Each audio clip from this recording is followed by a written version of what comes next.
Hier, ça faisait 10 ans jour pour jour que les attentats du Bataclan ont eu lieu. Depuis, on vit toutes et tous avec le mot terrorisme au quotidien, dans les infos, sur les plateaux télé, les réseaux sociaux. Mais c'est quoi le terrorisme?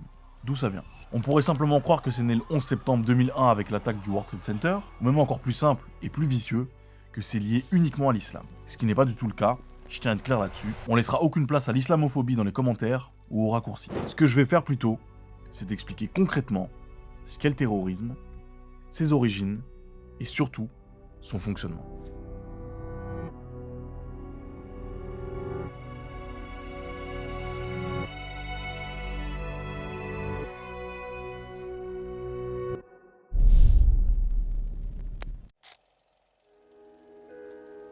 Alors le mot terrorisme, c'est pas tout noir ou tout blanc, tu vas voir. Pour le philosophe Cyril Bray, sa nature fondamentale, c'est pas celle d'une idéologie ou d'une religion, mais celle d'un moyen d'action politique ultra violent qui cherche à imposer une vision du monde ou à établir une domination. Et il rappelle que c'est plus un phénomène politique que sécuritaire. Alors pourquoi politique? Parce qu'on l'utilise presque toujours pour dénigrer l'adversaire. Et le terroriste de l'un est le résistant de l'autre. Et en vrai c'est vrai, il n'existe pas de définition unique et universelle du terrorisme. Chaque État préfère sa propre définition. Edward Peck, ancien ambassadeur américain, raconte qu'en 1985, toutes les définitions qu'il proposait à l'administration Reagan ont été rejetées parce que leur propre pays était impliqué dans certaines activités pouvant être qualifiées de terroristes. Tu vois où ça devient compliqué.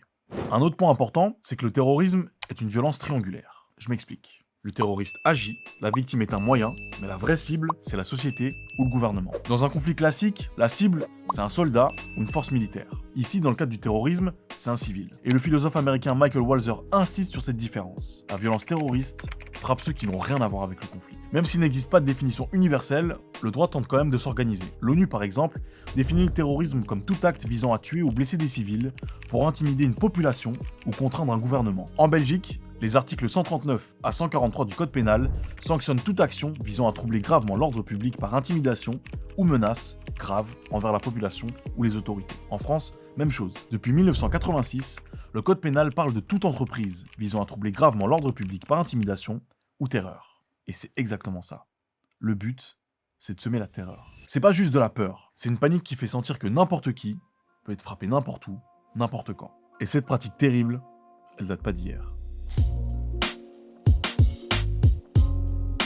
On croit souvent que le terrorisme est l'arme des groupes contre l'État, mais historiquement, c'est l'inverse. Robespierre, un avocat et ancien député français, utilisait la terreur comme outil politique pour paralyser l'opposition et imposer sa loi. Le mot terrorisme apparaît pour la première fois en novembre 1794 et désigne la doctrine des partisans de la terreur. Concrètement, pendant la Révolution française, des représentants de l'État étaient envoyés en mission dans les provinces pour faire peur à toutes les personnes qui étaient contre l'ordre établi. C'était donc les premiers à être qualifiés de terroristes. Mais en vrai, le terrorisme remonte encore plus loin. Au 1er siècle après Jésus-Christ, les zélotes sicaires en Judée tuaient des représentants de Rome et disparaissaient dans la foule. Au 11e siècle, les Hachachines en Perse attaquaient des chefs politiques en signe de résistance.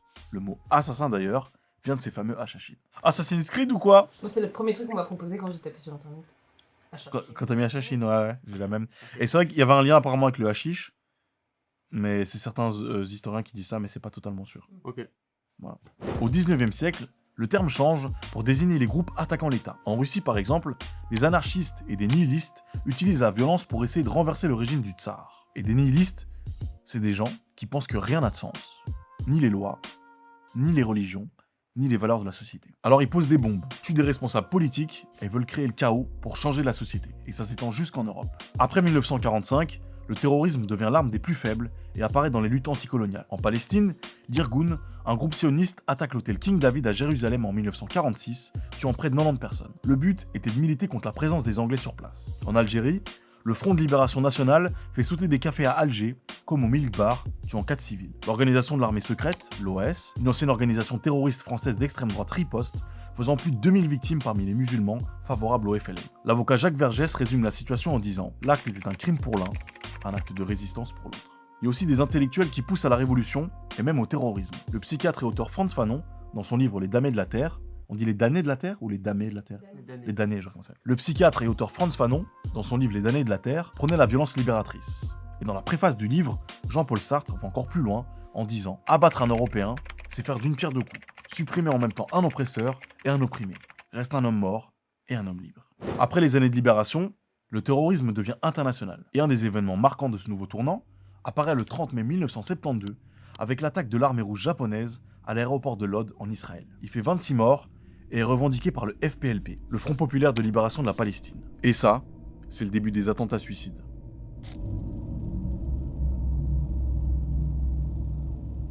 La révolution islamique en Iran, en 1979, accentue le tournant religieux du terrorisme. Khomeini, l'ancien guide de la révolution de l'Iran, encourage l'usage de bombes humaines pendant la guerre Iran-Irak. L'idéologie djihadiste s'inspire de Saïd, je sais pas comment on prononce son nom, سيد قطب et de son appel au djihad violent contre l'Occident. Il y a un vrai problème avec cette moustache, hein. C'est pas possible.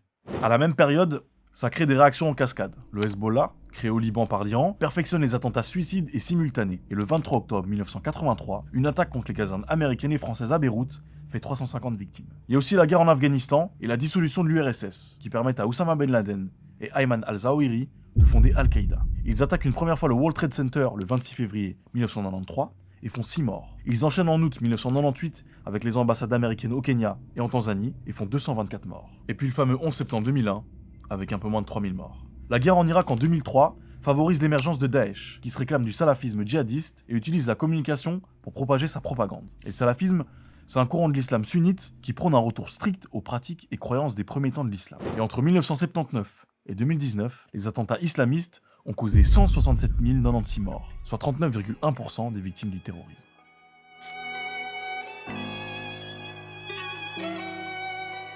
Le criminologue Maurice Cusson distingue 4 motivations pour un terroriste. La dissuasion, utilisée pour empêcher un gouvernement ou un groupe d'agir. Par exemple, certains groupes djihadistes menacent de commettre des attentats si un pays continue à bombarder leur position. Le but, c'est de faire reculer l'adversaire en semant la terreur. La propagande est aussi une motivation centrale. L'acte terroriste devient un message politique ou idéologique. Et c'est le cas quand un groupe diffuse par exemple une vidéo d'un attentat pour montrer sa force et gagner de nouveaux membres. La provocation, qui consiste à pousser l'État à réagir violemment. Un exemple historique est celui du FLN pendant la guerre d'Algérie. En posant des bombes dans les lieux publics, ils savaient que la France allait réagir brutalement, ce qui allait provoquer l'indignation et renforcer le soutien à leur cause. Et enfin, la haine est une des raisons les plus fréquentes. En 2019, un suprémaciste blanc a tué 51 personnes dans 2 mosquées à Christchurch, en Nouvelle-Zélande. Il voulait s'en prendre aux musulmans, simplement parce qu'il les haïssait. Et ce dernier exemple, il est important à donner, parce que le terrorisme islamiste n'est pas le seul à exister. Le terrorisme politique des extrêmes existe aussi. Quand en 2011 en Norvège, Anders Behring Breivik tue 77 personnes pendant une attaque contre un camp de jeunes parce qu'il voulait protester contre l'immigration et les idées de gauche, c'est du terrorisme d'extrême droite. Et aux États-Unis, selon une analyse du CSIS, pour la période 2016-2025, il y a 152 attaques ou complots attribués aux extrémistes de droite et 41 pour les extrémistes de gauche. Et toujours selon le CSIS, de 2009 à 2020, 21,8% des décès dus à des attentats terroristes en Europe étaient attribués à des individus ou des réseaux d'extrême droite. Et le terrorisme politique, il s'attaque à des identités et des idées. Donc quand le 6 décembre 1989, un fou furieux a tué 14 femmes au Canada en déclarant dans des lettres qu'il voulait tuer des féministes, c'est du terrorisme. C'est d'ailleurs la tuerie en milieu scolaire la plus meurtrière de l'histoire du Canada.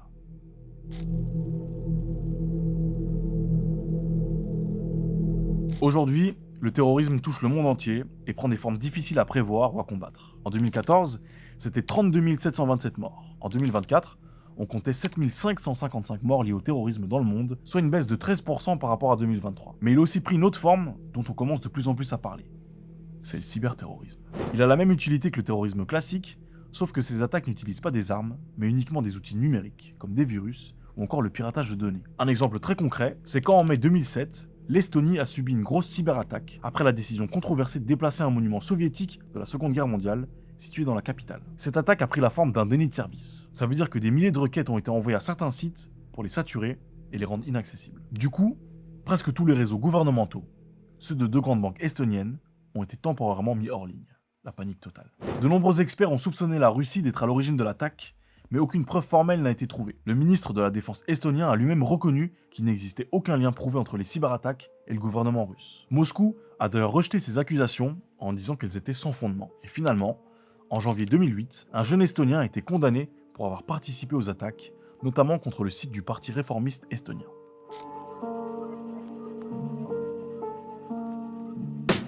L'historien Yuval Noah Harari nous dit que l'objectif des terroristes est que l'ennemi réagisse de façon disproportionnée et fasse un mauvais usage de la force. Ce qui peut entraîner ce qu'on appelle le piège de la surenchère sécuritaire. Un gouvernement doit garantir la sécurité de chacun.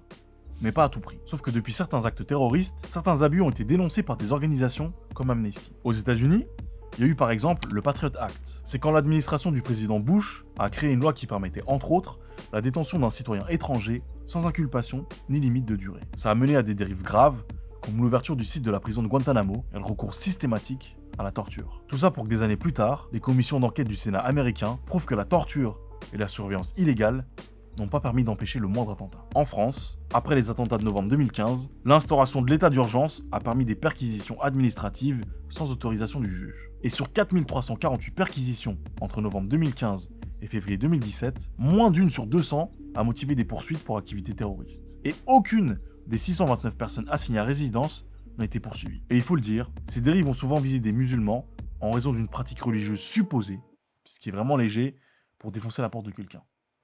Et c'est comme ça aussi ailleurs dans le monde. En Arabie Saoudite, par exemple, la loi antiterroriste de 2014 est tellement vague qu'elle considère comme terroriste tout acte visant à nuire à la réputation de l'État ou à sa position. Mais qui décide de ça du coup? Ou encore en Turquie, après le coup d'État avorté de juillet 2016, plus de 100 000 fonctionnaires ont été virés et 184 médias fermés de manière totalement arbitraire. Le philosophe Cyril Bray, que j'ai déjà cité plus tôt, insiste sur le fait que l'État doit continuer de défendre les droits humains et les libertés fondamentales, même face à la violence. Sinon, il risquerait de répondre à la terreur en renonçant à ce qui fait sa propre dignité. Et selon Amnesty, la politique antiterroriste légitime doit reposer sur 5 principes: la légalité, la nécessité, la proportionnalité, la non-discrimination et la procédure équitable.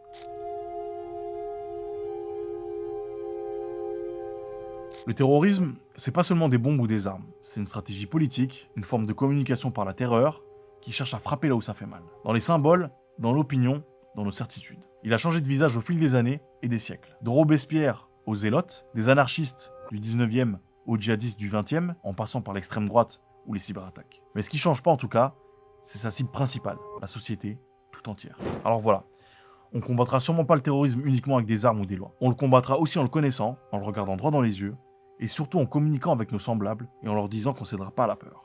En faisant ce qu'une société basée sur les droits de toutes et tous peut faire, dialoguer. En tout cas, j'ai une pensée pour toutes ces personnes qui nous ont quittés à cause de ce mal, mais aussi aux familles endeuillées. J'espère que tu as appris des choses, donc n'hésite pas à liker et à me laisser des retours dans les commentaires. À la prochaine. Ciao.